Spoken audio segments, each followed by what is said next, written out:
À l'aube du 19 octobre 1834, le jour se lève sur le château de Montélévêque. De l'extérieur, tout n'est que silence et majesté, une forteresse de pierre dressée comme pour l'éternité. Mais à l'intérieur, dans l'intimité glaciale d'une chambre, l'illusion de la noblesse est sur le point d'être brisée par une barbarie inimaginable. La porte de la chambre ne s'ouvre pas doucement. Elle est fracassée par un homme de 80 ans, le baron Joseph Xavier de Pontalba. Il ne vient ni négocier ni menacer. Dans sa main, il tient déjà un pistolet chargé. Il ne prononce pas un mot. Aucune hésitation. Il pointe son arme sur sa propre fille Michaela, une femme qu'il a emprisonnée psychologiquement pendant plus de 20 ans. Et il tire. Un coup de feu. Puis, un deuxième, un troisième, et enfin, un quatrième. 4 balles tirées à bout, portant droit dans la poitrine. Les détonations assourdissantes déchirent le silence séculaire de la demeure. Le sang éclabousse les draps de soie et les meubles précieux, transformant la chambre en un marécage de morts. Convaincu d'avoir accompli son œuvre, le vieux baron se retire dans ses appartements pour se donner la mort, mettant fin à ce qu'il considère comme une tragédie nécessaire et honorable pour sa lignée. Mais alors l'impensable se produit. Michaela ne meurt pas. Comment un lieu censé être un sanctuaire de paix a-t-il pu devenir le théâtre d'une telle horreur? Comment une femme peut-elle survivre à 4 balles et devenir non pas une victime, mais l'une des plus grandes bâtisseuses de l'histoire? Et quelle terreur absolue a poussé un aristocrate à choisir le meurtre plutôt que de perdre le contrôle de son héritage? Cette histoire n'est pas seulement celle d'un crime. Elle marque le moment où l'argent du Nouveau Monde cesse d'obéir aux règles de l'Ancien. Si vous voulez comprendre comment l'on est passé du sol ensanglanté d'une chambre à la création de certains des monuments les plus emblématiques de Paris et de la Nouvelle-Orléans, je vous invite à vous abonner à la chaîne et à aimer cette vidéo. N'hésitez pas à laisser un commentaire pour nous dire ce que vous pensez vraiment de cette affaire sanglante. Votre soutien est la clé qui nous permet d'exhumer ces vérités oubliées. Pour comprendre pourquoi le sang a fini par souiller les draps de soie d'un château français en 1834, il faut remonter le temps. Il faut traverser l'océan Atlantique et revenir 23 ans en arrière, non pas vers une scène de crime, mais vers une cérémonie de mariage. Car c'est là, devant l'autel, que l'arme du crime a été véritablement chargée. Nous sommes en 1811. Le décor n'est pas encore la grisaille de l'Oise, mais la chaleur humide et vibrante de la Louisiane. D'un côté de l'allée, il y a la mariée Michaela Almonester. Elle n'a que 15 ans, mais elle porte sur ses frêles épaules un poids écrasant, celui d'une fortune colossale. Fille d'un aristocrate espagnol et d'une mère issue de la grande bourgeoisie française, Michaela est ce que l'on appelle une bombe financière. Son père, Don Andrés Almonester, a littéralement bâti le cœur de la Nouvelle-Orléans, la cathédrale, le cabildo, et à sa mort, il a laissé à sa fille un empire immobilier. Elle est l'enfant chéri du Nouveau Monde, une créole née dans l'opulence, habituée à une société plus fluide, plus vivante, où l'argent circule aussi vite que les rumeurs. De l'autre côté, il y a la famille du marié, les Pontalba. À leur tête, l'homme qui tire les ficelles dans l'ombre, le baron Joseph Xavier de Pontalba. Né lui aussi à la Nouvelle-Orléans en 1754, il a pourtant passé sa vie à courir après la reconnaissance de la vieille Europe. Ancien officier fait baron sous l'empire napoléonien, Joseph Xavier est l'archétype de l'aristocrate anxieux. Il possède le nom, il possède le titre, il possède l'orgueil. Mais il lui manque l'essentiel pour maintenir ce train de vie fastueux, la liquidité. La Révolution française et les bouleversements de l'Empire ont fragilisé la vieille noblesse. Les châteaux coûtent cher, les apparences encore plus. Pour le baron, son fils Célestin n'est pas seulement un jeune homme à marier. Il est un instrument stratégique. Le mariage arrangé entre Célestin et Michaela n'est donc pas une union de cœur. C'est une fusion-acquisition. C'est la rencontre brutale de deux mondes. D'un côté, le vieux monde rigide obsédé par le rang, la pureté du sang et le contrôle patriarcal. Un monde qui a besoin d'argent pour survivre, mais qui méprise ceux qui le produisent. De l'autre, le nouveau monde, représenté par Micaela, une force vive, riche, mais considérée comme une provinciale par l'élite parisienne, une simple bourse d'or sur pattes venue des colonies. Sur le papier, l'accord semble parfait. Les Pontalba apportent le prestige d'un titre noble français. Micaela apporte une dot qui ferait tourner la tête d'un roi. En épousant Célestine Micaela, devient la baronne de Pontalba. Elle gagne une place à la cour, une légitimité sociale. En retour, les Pontalba mettent la main sur les revenus de ces vastes propriétés en Louisiane. Mais il y a une faille dans ce plan, une faille que le vieux baron n'avait pas prévue. Il pensait acquérir une fille docile, une enfant malléable de 15 ans, qui signerait les chèques et resterait silencieuse dans les salons de brocart. Il pensait que l'éducation créole de Micaela la rendrait naïve face aux machinations de la métropole. Il se trompait lourdement. Micaela a peut-être 15 ans, mais elle a le tempérament de son père, le bâtisseur. Elle a grandi avec l'idée que la richesse confère une certaine indépendance. Elle n'a pas traversé l'océan pour devenir une servante de luxe. Dès les premiers jours de cette union, le malentendu est total. Ce que le baron voyait comme une transaction financière devient très vite une guerre de tranchées domestiques. Il veut le contrôle absolu sur son héritage. Elle veut conserver une part de sa liberté. Ce n'est pas l'histoire d'un amour qui s'étiole, c'est l'histoire d'un piège qui se referme. Lorsque Micaela quitte la lumière de la Louisiane pour suivre sa belle famille en France, elle ne sait pas encore qu'elle n'entre pas dans une maison, mais dans une institution pénitentiaire déguisée en manoir. Le pacte de 1811 a posé les fondations du désastre. Le baron Joseph Xavier, cet homme qui a servi Napoléon, va appliquer à sa propre famille une stratégie militaire, le siège. Si la mariée ne veut pas céder volontairement sa fortune, il faudra l'y contraindre. Et pour cela, il lui faut un lieu. Un endroit isolé, loin des regards indiscrets de la société parisienne, où il pourra exercer sa tyrannie en toute impunité. C'est ici qu'entre en scène le troisième personnage principal de ce drame. Pas un humain, mais un monstre de pierre. Le château où tout va se jouer. Le château de Mont-l'Évêque ne se contente pas de poser dans le paysage de l'Oise. Il s'impose. Situé à quelques kilomètres de Senlis, entouré d'un parc à l'anglaise faussement sauvage et de vastes forêts giboyeuses, il apparaît aux visiteurs comme une vision sortie d'un rêve romantique. Au premier regard, c'est une merveille du style troubadour. Cette mode architecturale du début du XIXe siècle qui cherchait à fantasmer le Moyen-Âge plutôt qu'à le reproduire fidèlement. Avec ses 4 tours rondes coiffées de toits en poivrière, qui percent le ciel gris, ses façades de briques et de pierre, et ses fenêtres à meneaux, le château semble tout droit sorti d'un conte de fées. C'est le genre de demeure que l'on imagine peuplée de chevaliers et de dames en détresse, attendant leur sauveur. L'ironie cruelle et mordante est que la dame qui y vivait était bel et bien en détresse, mais aucun chevalier n'approcherait jamais de ses murs. Car si l'on s'approche, l'illusion de la carte postale s'effrite pour révéler une vérité plus minérale, plus dure. Mont-l'Évêque n'a pas été conçu pour le confort bourgeois. Avant d'être une résidence de plaisance, ce lieu fut dès le Moyen-Âge la résidence fortifiée des évêques de Senlis. C'est un bâtiment qui porte dans son ADN la méfiance. Regardez bien les détails. Ces murs ne sont pas simplement des séparations. Ce sont des remparts.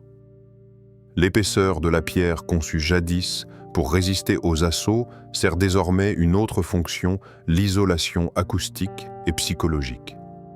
À l'intérieur, un cri peut se perdre dans les couloirs voûtés sans jamais atteindre le monde extérieur. L'architecture elle-même raconte une histoire de contrôle. Le château est un bloc que compact ferme sur lui-même. Contrairement aux plantations ouvertes de la Louisiane, avec leurs larges galeries conçues pour laisser passer l'air et la vie sociale, Mont-l'Évêque est une armure de pierre conçue pour garder la chaleur et les secrets. Les fenêtres, bien que remaniées pour laisser entrer la lumière, offrent des vues cadrées sur un domaine que les Pontalba possèdent entièrement. Où que Micaëla pose les yeux, elle ne voit que la terre de ses geôliers. Il y a quelque chose de profondément claustrophobique dans cette beauté gothique. Les douves mêmes asséchées ou transformées en agréments paysagers tracent une ligne invisible mais infranchissable entre nous, la famille, et eux, le reste du monde. Les tours rondes aux angles vestiges de la fonction militaire rappellent qu'ici on surveille tous les azimuts. C'est une architecture panoptique avant l'heure du haut de ses fenêtres. Le baron peut voir qui arrive, qui part, et surtout qui tente de communiquer avec sa bru. Pour Micaëla, habituée à la lumière crue et franche de la Nouvelle-Orléans, ce château a dû ressembler à un sarcophage de luxe. L'humidité de l'Oise s'infiltre dans les eaux, bien différentes de la chaleur tropicale de son enfance. Les parquets craquent sous les pas trahissant chaque mouvement. Les portes lourdes se referment avec un son définitif comme les verrous d'un coffre-fort. Ce choix de résidence n'est pas anodin. Le baron Joseph Xavier n'a pas choisi de vivre dans l'effervescence de Paris où Micaëla aurait pu fréquenter des salons, se faire des alliés ou pire trouver des avocats. Il a choisi Mont-l'Évêque pour son isolement splendide. Ici la loi c'est lui, c'est lui. L'architecture du château devient sa complice silencieuse. Elle valide son autorité. Elle écrase l'individu sous le poids de l'histoire et de la pierre. Le style néo-gothique avec ses références à la chevalerie et à l'honneur féodal sert aussi de décor parfait pour le délire du baron. Il se voit comme un seigneur d'autrefois, maître incontesté de son fief. Le château valide cette hallucination. Il offre un théâtre grandiose où il peut jouer au patriarche tout-puissant, tandis que Micaëla est réduite au rôle de la prisonnière de la tour, sans la romance mais avec toute la terreur. Ainsi, lorsque vous regardez Mont-l'Évêque, n'admirez pas seulement la symétrie des tours ou l'élégance des toitures. Voyez-le comme Micaëla l'a vu pendant 20 ans, une cage dorée dont les barreaux étaient faits de conventions sociales et de murs d'un mètre d'épaisseur.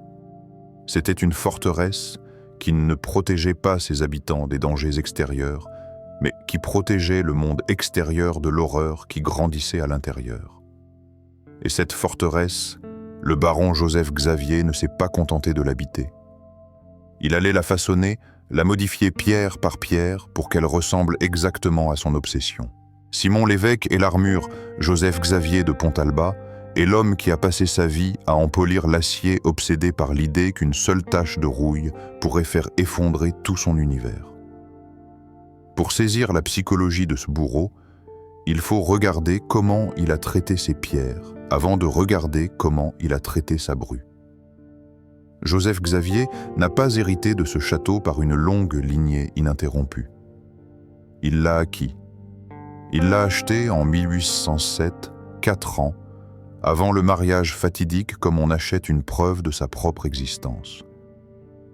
À cette époque, le domaine porte encore les cicatrices de la Révolution.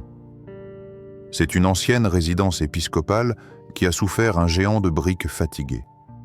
Mais pour Joseph Xavier, né en Louisiane, et désespéré de s'ancrer dans le sol de la mère patrie, ce n'est pas une ruine. C'est une page blanche. C'est l'outil qui va lui permettre de transformer son nom en dynastie. En 1810, un an avant l'arrivée de Micaëla, il pose l'acte fondateur de sa tyrannie, il institue un majorat. Ce terme juridique froid et complexe est pourtant la clé de voûte du drame. Sous Napoléon, le majorat permettait de lier indissolublement un titre de noblesse, ici celui de baron, à une terre. En clair, Mont-l'Évêque ne pourra jamais être vendu divisé ou hypothéqué séparément du titre.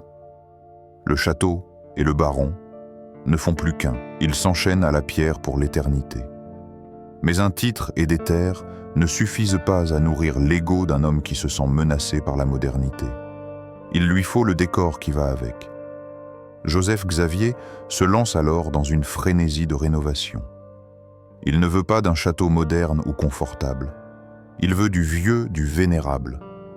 Il adopte le style troubadour, ce néo-gothique romantique qui remet au goût du jour le Moyen-Âge. C'est une reconstruction idéologique autant qu'architecturale. Il fait élever la tour sud-ouest, modifiant la silhouette du bâtiment pour qu'elle soit plus intimidante, plus verticale. Il étend l'aile nord, créant de nouveaux espaces de réception pour impressionner une cour qui le regarde souvent de haut. Il ajoute des créneaux, là où il n'y en a pas besoin, des ornementations qui hurlent l'ancienneté. Chaque brique posée est un mensonge. Joseph Xavier tente de bâtir une légitimité féodale avec du mortier du XIXe siècle. Il veut que le monde croie que les Pontalbas ont toujours régné ici, que leur pouvoir est aussi indiscutable que la gravité. C'est là que réside la tragédie. Joseph Xavier est un reconstructeur compulsif. Il a remodelé la pierre pour qu'elle corresponde à son fantasme de noblesse toute puissante. Et lorsqu'il a fait entrer Micaëla dans cette équation en 1811, il a cru pouvoir faire exactement la même chose avec elle. Pour lui, cette jeune fille de la Nouvelle-Orléans n'était qu'un matériau de construction supplémentaire. De la même manière qu'il a abattu un mur pour agrandir un salon, il pensait pouvoir abattre sa volonté pour agrandir sa fortune. Il voulait restaurer sa famille comme il a restauré son toit en colmatant les brèches financières avec l'or de Micaëla. Mais on ne sculpte pas un être humain comme on taille du grès. Pendant que les maçons finissaient de jointoyer les nouvelles tours de Mont-l'Évêque, le baron ne réalisait pas qu'il venait d'enfermer le loup dans la bergerie. Ou plutôt qu'il avait sous-estimé la résistance du matériau. Le château était prêt. Le décor était planté. Les murs étaient assez épais pour étouffer les cris. Il ne restait plus qu'à briser la jeune femme pour qu'elle finance ce rêve de pierre. Ce qu'il n'avait pas prévu, c'est que la reconstruction de Micaëla allait durer 20 ans. 20 années d'un siège mental impitoyable où chaque jour était une bataille pour ne pas disparaître. Le château conçu pour être le monument de la gloire des Pontalbas allait devenir le témoin silencieux de leur plus grande honte. 20 ans. C'est le temps qu'il faut pour qu'un enfant devienne un homme. C'est le temps qu'il faut pour qu'un empire s'effondre. Et c'est le temps qu'il a fallu au baron de Pontalbas pour tenter de briser méthodiquement, jour après jour, l'esprit de sa belle-fille. Ce qui se déroule entre 1811 et 1834 à Mont-l'Évêque n'est pas une simple querelle domestique où l'on claque des portes. C'est une guerre d'usure, une guerre froide avant l'heure menée non pas avec des canons, mais avec du papier timbré, des silences pesants et une violence psychologique inouïe. Imaginez la scène. Micaëla, l'une des femmes les plus riches de son temps, se retrouve virtuellement prisonnière dans un château qu'elle finance mais qu'elle ne dirige pas. La première arme du baron est l'isolement. Petit à petit, l'étau se resserre. Les visites se font rares. Les lettres venues de Louisiane, ce lien vital avec sa mère et sa terre natale, commencent à s'égarer ou sont ouvertes avant d'arriver entre ses mains. Le baron filtre la réalité. Il coupe les ponts. Il veut que Micaëla se sente seule au monde, persuadée que personne ne viendra la sauver. À Mont-l'Évêque, la seule vérité autorisée est celle du patriarche. C'est une forme de torture moderne, priver la victime de ses témoins. La deuxième arme est la complicité passive.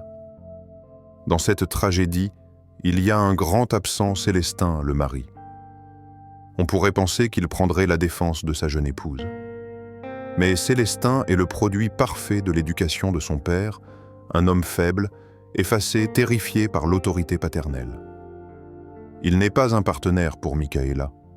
Il est un geôlier adjoint. Il ne la bat pas, non. Il fait pire, il la livre. Quand le baron hurle, Célestin baisse les yeux. Quand le baron exige la signature de Micaëla sur des documents de cession de biens, Célestin lui tend la plume. Il est l'homme invisible qui rend l'oppression possible. Sa lâcheté est le ciment des murs de la prison. La troisième arme la plus tranchante et la spoliation légale. Le baron Joseph Xavier ne veut pas seulement l'argent de Micaëla pour payer ses dettes de jeu ou ses travaux pharaoniques. Il veut l'appropriation totale. Il est obsédé par l'idée de fusionner la fortune almonestère dans le patrimoine Pontalba de sorte que le nom de la femme disparaisse au profit du nom de l'homme. Pendant 2 décennies, la vie quotidienne à Mont-l'Évêque se résume à une pression constante, signée ici, cédez ceci. Le baron utilise le chantage affectif, la menace de scandale et la privation de liberté pour la forcer à renoncer à ses droits sur ses propres biens. Il veut la transformer en mineure éternelle. Il lui refuse l'accès à son propre argent, l'obligeant à mendier pour des dépenses triviales alors qu'elle pourrait acheter tout le département de l'Oise. C'est une violence feutrée, une violence de salon. Il n'y a pas encore de coups. Il y a des regards méprisants au dîner. Il y a des humiliations subtiles sur ses origines, créoles, jugées trop exotiques, trop vulgaires pour la haute noblesse française. Le baron joue sur le choc des cultures, il lui fait sentir qu'elle n'est qu'une parvenue, que son argent est sale, mais qu'il est assez bon pour redorer le blason des Pontalba. Mais le baron a commis une erreur stratégique majeure. Il a confondu patience et soumission. Micaëla plie, mais elle ne rompt pas.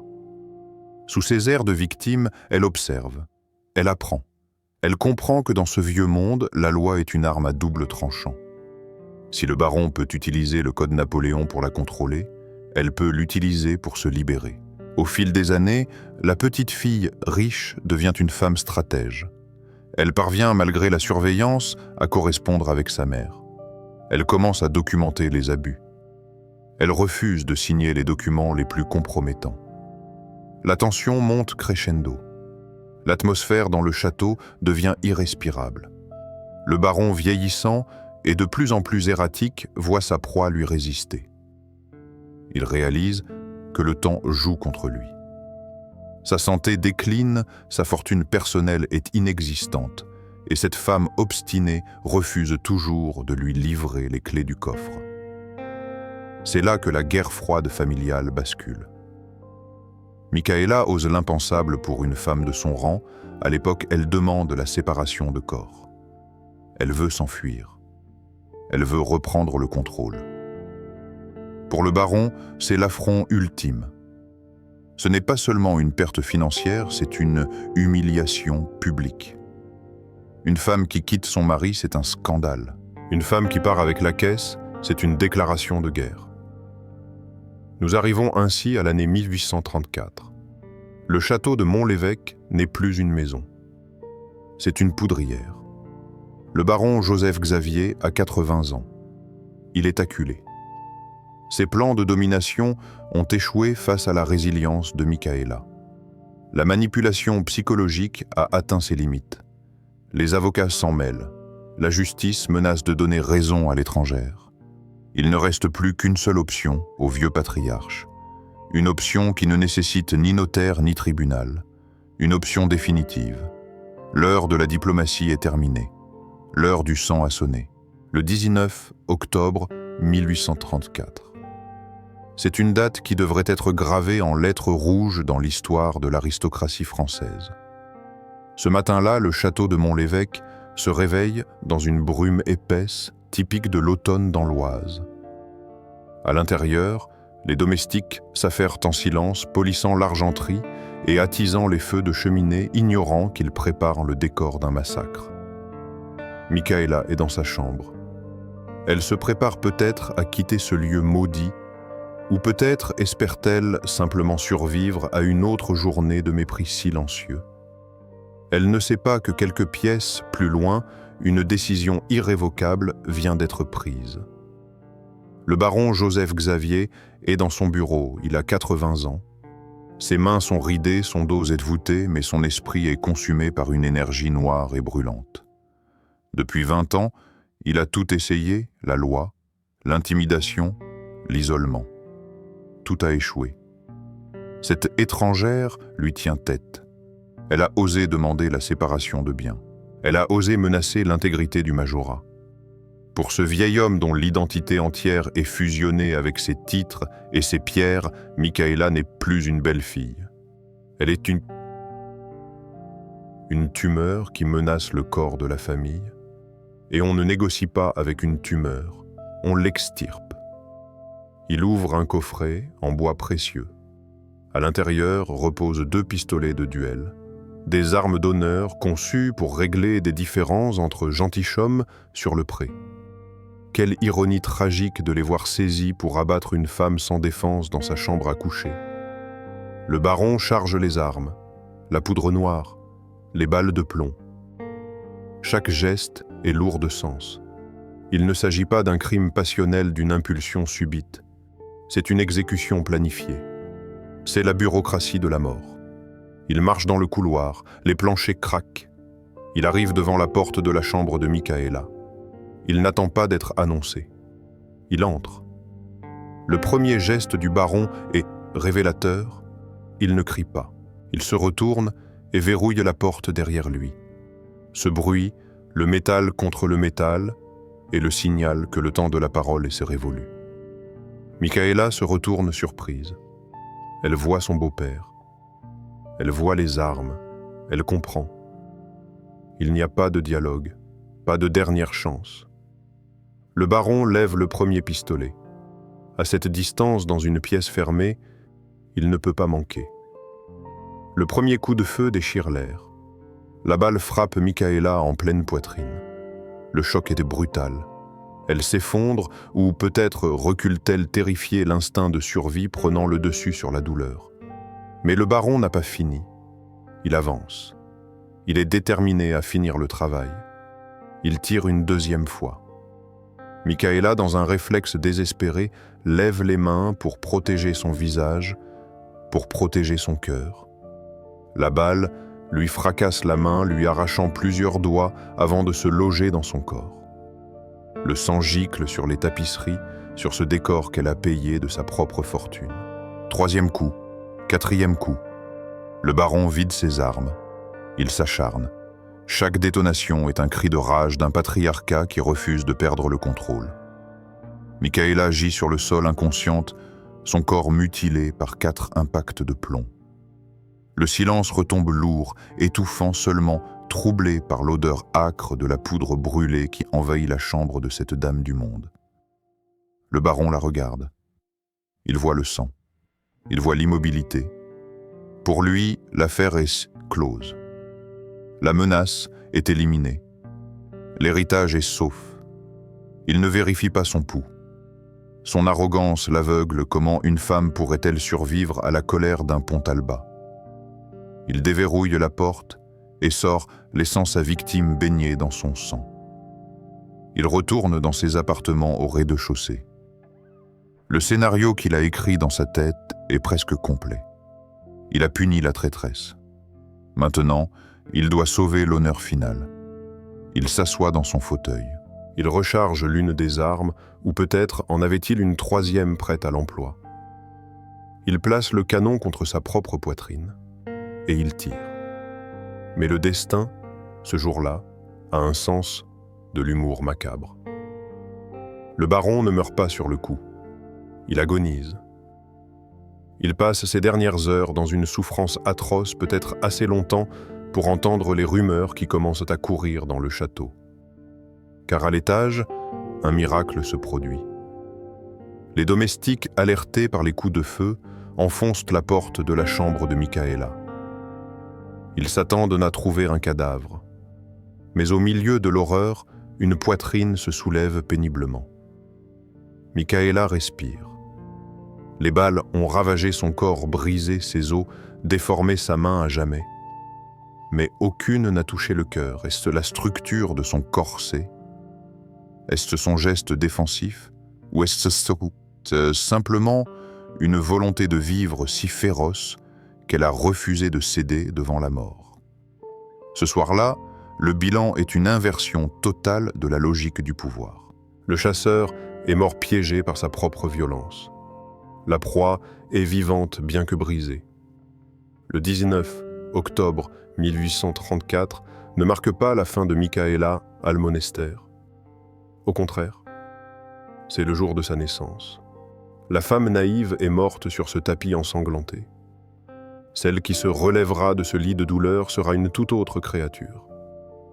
Une créature forgée dans le plomb et le feu prête à bâtir son propre empire sur les ruines de celui qui a voulu la détruire. Le silence qui retombe sur Mont-l'Évêque après cette matinée sanglante est différent. Ce n'est plus le silence de l'oppression, c'est celui de la stupeur. Le tyran est mort, son sang souillant les tapis de ses appartements privés. Mais à l'étage, le combat de Micaëla ne fait que commencer. Survivre au bal n'était que la première épreuve. Il faut maintenant survivre à la médecine de 1834. Imaginez la douleur crue et lancinante, alors que les chirurgiens se penchent sur son corps mutilé. Sans anesthésie moderne, on sonde les plaies.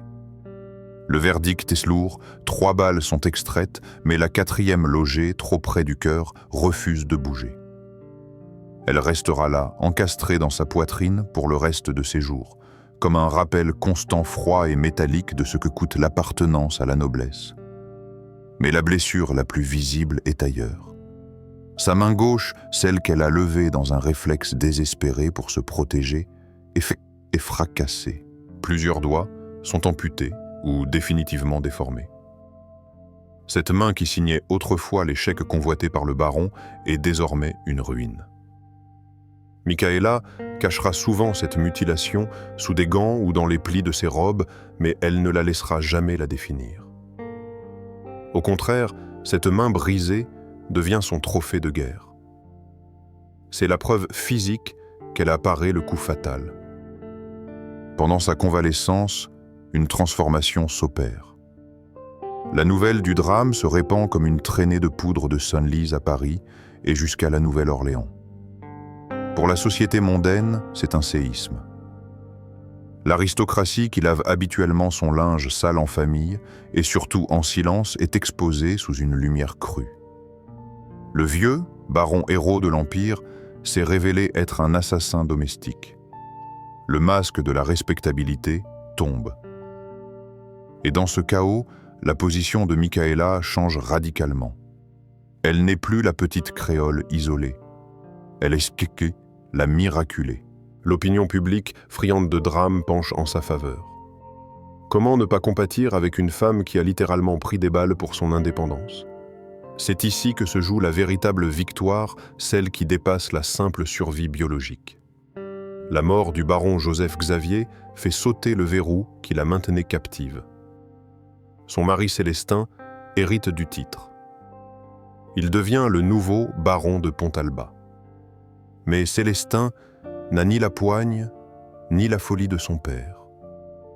Il est désormais le mari d'une femme qui a survécu à l'enfer qu'il a laissé faire. Le rapport de force s'inverse brutalement. La justice française, qui avait traîné des pieds pendant des années, ne peut plus ignorer l'évidence. On ne peut pas refuser la séparation de corps à une femme dont la belle famille a tenté de l'exécuter. Le sang versé a agi comme le plus puissant des sceaux juridiques.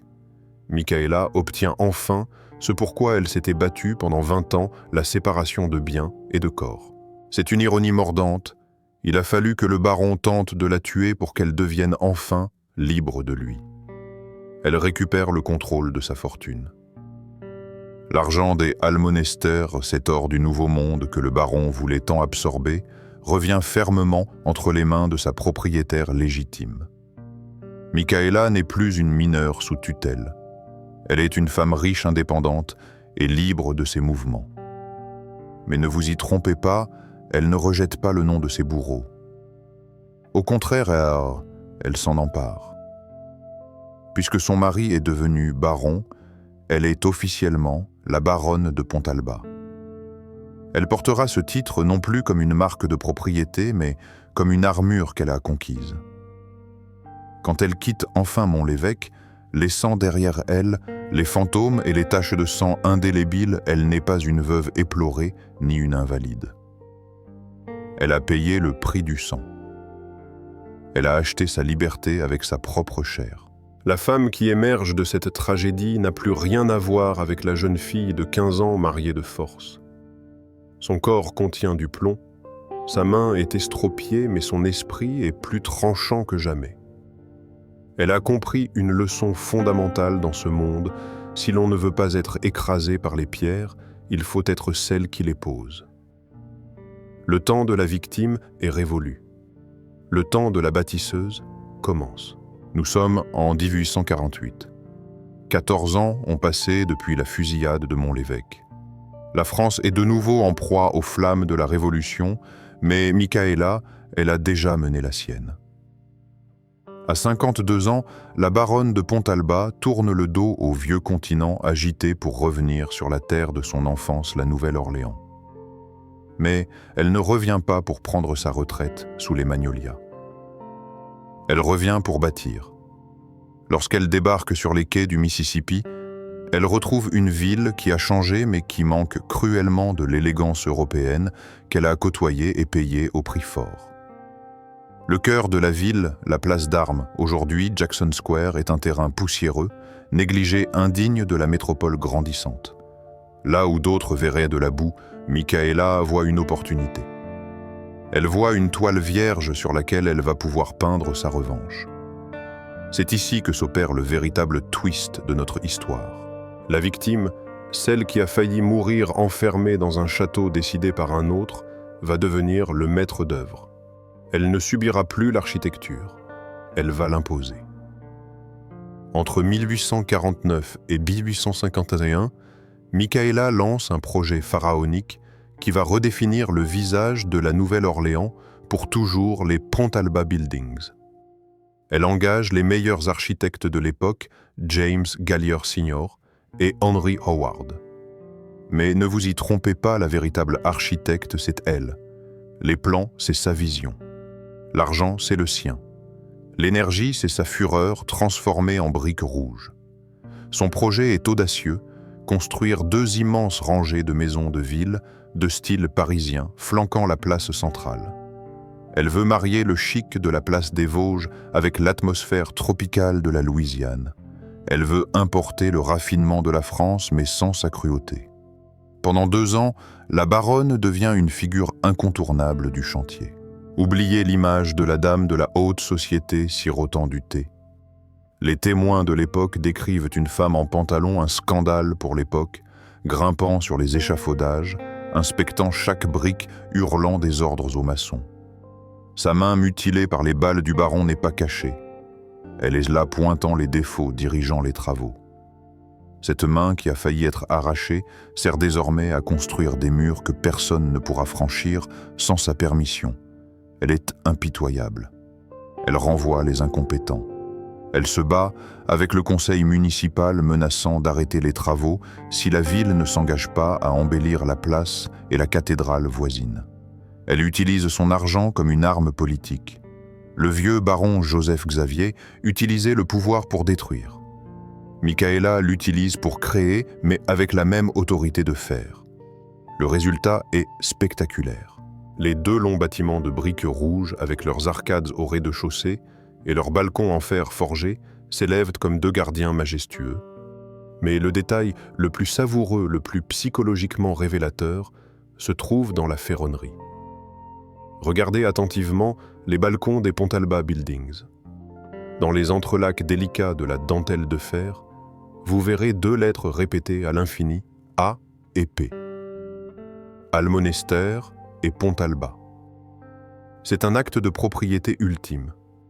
Le baron voulait effacer le nom Almonester, l'absorber, le faire disparaître.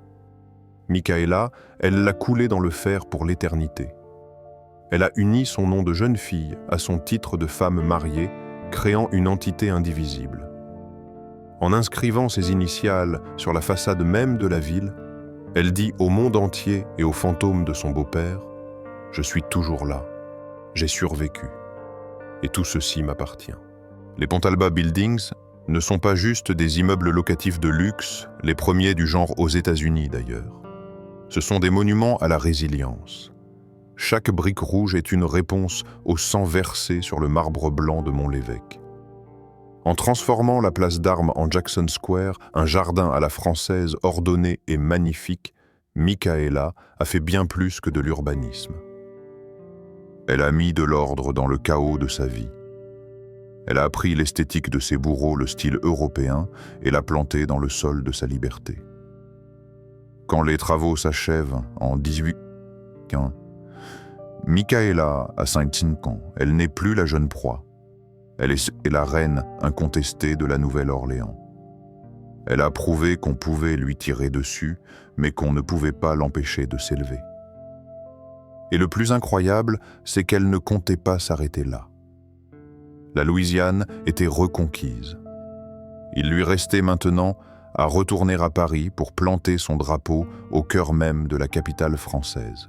Micaëla a vaincu la Louisiane. Elle a imprimé sa marque sur le sol américain. Mais pour cette femme à l'esprit complexe, pétrie de contradictions entre le nouveau et l'ancien monde, la victoire ne pouvait être totale qu'à un seul endroit, Paris. On aurait pu penser qu'après le traumatisme de Mont-l'Évêque, la France ne serait pour elle qu'une terre de douleur, un lieu à fuir. C'est mal connaître la baronne. Pour Micaëla, fuir c'est perdre. Et elle a décidé qu'elle ne perdrait plus jamais.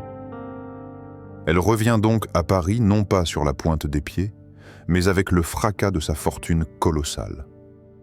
Elle ne cherche pas un appartement discret pour finir ses vieux jours. Elle cherche un trône. Son dévolu se jette sur l'une des adresses les plus prestigieuses, les plus exclusives et les plus chères de la capitale, le 41 rue du Faubourg Saint-Honoré. Nous sommes au cœur du pouvoir, à 2 pas du palais de l'Élysée. C'est ici, sur les ruines de l'ancien hôtel d'Aguesseau, qu'elle a fait raser que Micaëla va ériger son chef-d'œuvre final, l'hôtel de Pontalba. Pour ce faire, elle n'engage pas n'importe qui. Elle fait appel à Louise Visconti, l'architecte favori de l'empereur, l'homme qui a conçu le tombeau de Napoléon aux Invalides. Le message est clair.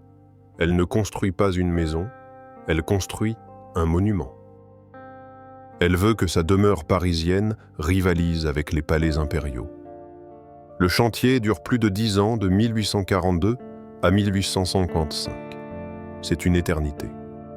Mais le résultat est à la mesure de l'attente. L'hôtel de Pontalba est une splendeur éclectique, un mélange de grandeur classique et de faste Second Empire. On y trouve des plafonds peints, des boiseries dorées, des salles de bal immenses, capables d'accueillir le tout Paris. Mais regardons au-delà des dorures. Analysons la psychogéographie de ce lieu. À Mont-l'Évêque, Micaëla était une invitée tolérée, confinée dans des murs qu'elle payait, mais ne possédait pas. Ici, au 41 Faubourg Saint-Honoré, elle est la maîtresse absolue. Chaque pierre, chaque tapis, chaque lustre a été choisi par elle, payé par elle et posé selon ses ordres. Elle a inversé la polarité de son existence.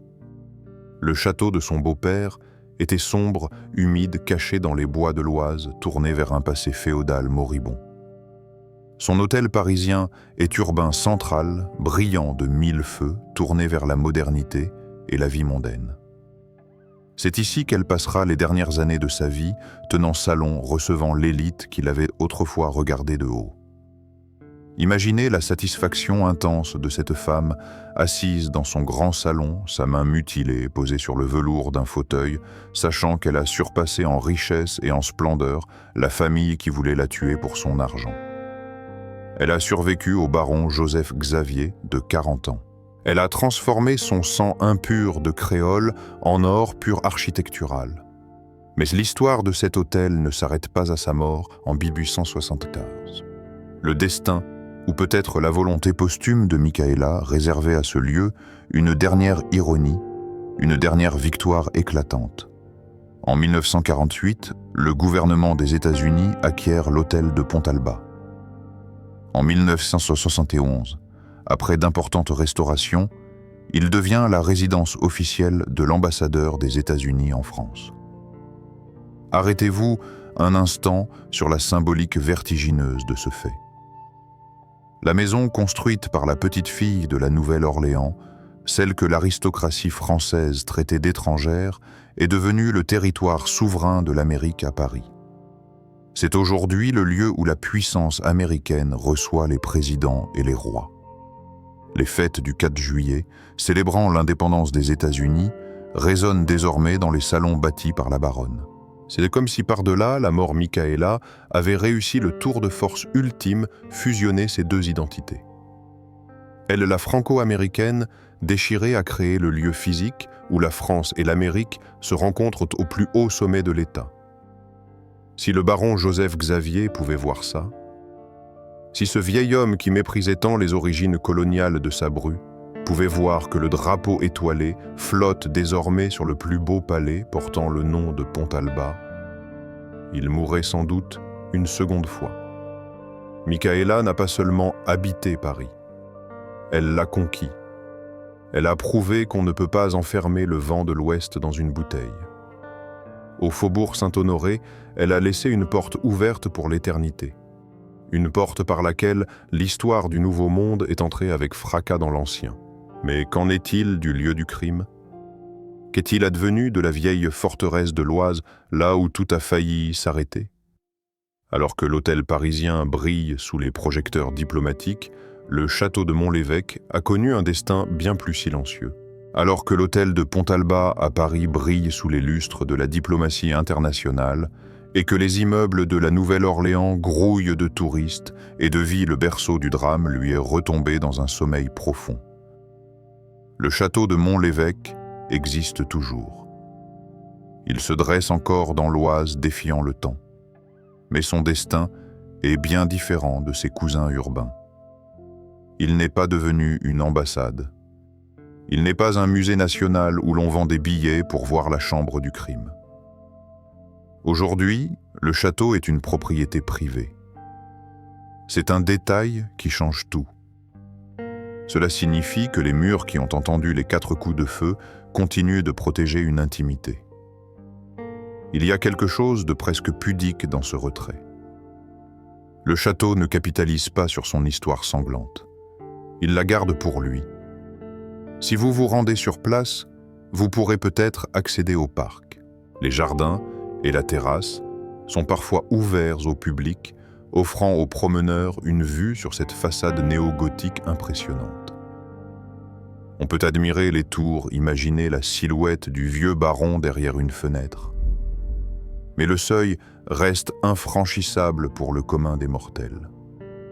L'intérieur, là où Micaela a saigné, là où Joseph Xavier a agonisé, reste un sanctuaire fermé, protégé par le droit de propriété et la volonté de ses occupants actuels. Ce silence n'est pas seulement celui du secret, c'est aussi celui de la fragilité. Contrairement à la pierre éternelle des légendes, la réalité est que ces grands domaines sont des colosses aux pieds d'argile.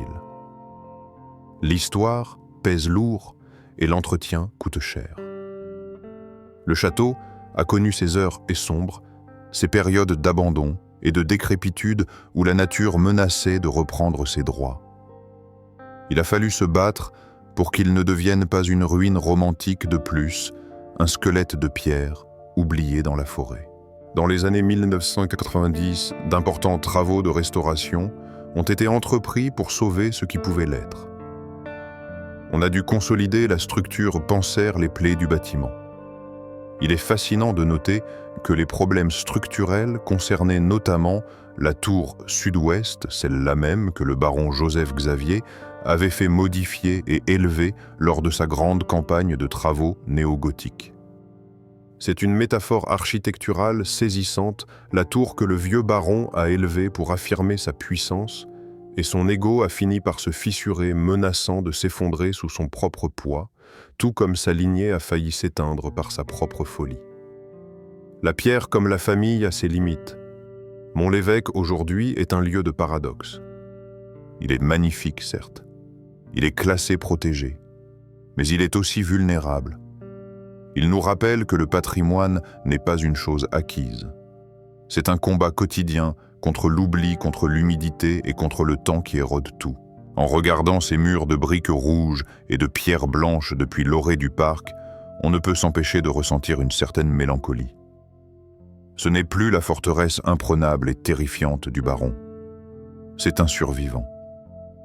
Tout comme Michaela, le château porte ses cicatrices.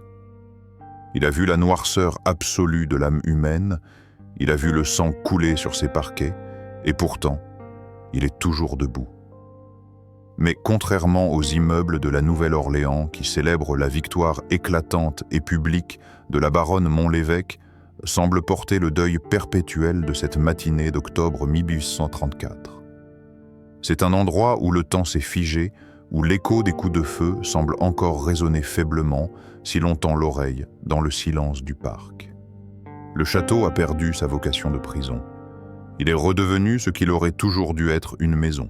Et comme toutes les vieilles maisons, il vit avec ses fantômes tranquillement loin du bruit du monde moderne qu'il ne comprend pas tout à fait. Il est la mémoire de pierre d'un drame que le monde a failli oublier. Au terme de ce voyage, que reste-t-il vraiment de l'affaire Pontalba ? Il reste 2 rangées d'immeubles rouges qui brûlent sous le soleil de la Louisiane. Il reste un palais diplomatique au cœur de Paris où se joue l'avenir des nations. Et il reste caché dans les brumes de l'Oise un château silencieux qui garde le secret d'une matinée d'octobre 1834. Mais, au-delà des pierres, cette histoire nous laisse une leçon brutale sur la nature du pouvoir. Le baron Joseph-Xavier de Pontalba croyait que le sang bleu et les titres de noblesse lui donnaient le droit de vie et de mort sur les siens. Il incarnait cette facette terrifiante du vieux monde, une aristocratie prête à dévorer ses propres enfants pour ne pas perdre le contrôle de son or. Il a passé 20 ans à construire une prison pour sa bru, pensant que la loi et la force suffiraient à briser une volonté. Il a tiré 4 fois. Et 4 fois, il a échoué. Car en face de lui, il n'y avait pas seulement une femme. Il y avait le nouveau monde. Michaela Almonester représentait une force qu'il ne pouvait pas comprendre, la résilience, la capacité à se réinventer et surtout l'intelligence d'utiliser l'argent non pas pour conserver le passé, mais pour bâtir l'avenir. La vengeance de Michaela n'a pas été de rendre les coups de feu. Sa vengeance a été bien plus élégante et bien plus durable. Elle a effacé la honte de son agression en rendant le nom de son bourreau célèbre pour des raisons architecturales. Aujourd'hui, quand on dit Pontalba, on ne pense pas au vieil homme armé d'un pistolet. On pense à la beauté de Jackson Square. On pense au prestige du faubourg Saint-Honoré. Elle a volé à son beau-père la seule chose qui comptait pour lui, sa postérité. C'est elle, la petite créole, qui a écrit la légende de la famille. Alors, je vous pose cette dernière question. À quoi sert la richesse immense si elle transforme votre maison en forteresse et votre famille en champ de bataille? L'histoire de Monlévêque nous rappelle que le véritable old money ne se mesure pas au nombre de châteaux que l'on possède, mais à ce que l'on laisse derrière soi une fois que les fusils se sont tus. Le baron a laissé une tache de sang. Michaela a laissé des fondations sur lesquelles nous marchons encore aujourd'hui. C'était l'histoire de la baronne aux 4 balles dans le corps, la femme qui a transformé une tentative d'assassinat en un empire de pierre. Si cette plongée dans les secrets sanglants de l'aristocratie vous a fasciné, si vous avez ressenti l'injustice de ces 20 années de captivité et le frisson de la libération, alors rejoignez-nous. Abonnez-vous à la chaîne pour ne manquer aucune de nos prochaines investigations dans les archives oubliées des grandes dynasties. Cliquez sur le bouton « J'aime » pour soutenir ce travail de mémoire. Et surtout, dites-moi dans les commentaires à la place de Michaela, auriez-vous eu la force de porter le nom de celui qui a voulu vous tuer? Je suis l'archéologue de la mémoire. Et rappelez-vous, derrière chaque grande façade, il y a toujours une histoire que l'on a tenté d'étouffer. À bientôt.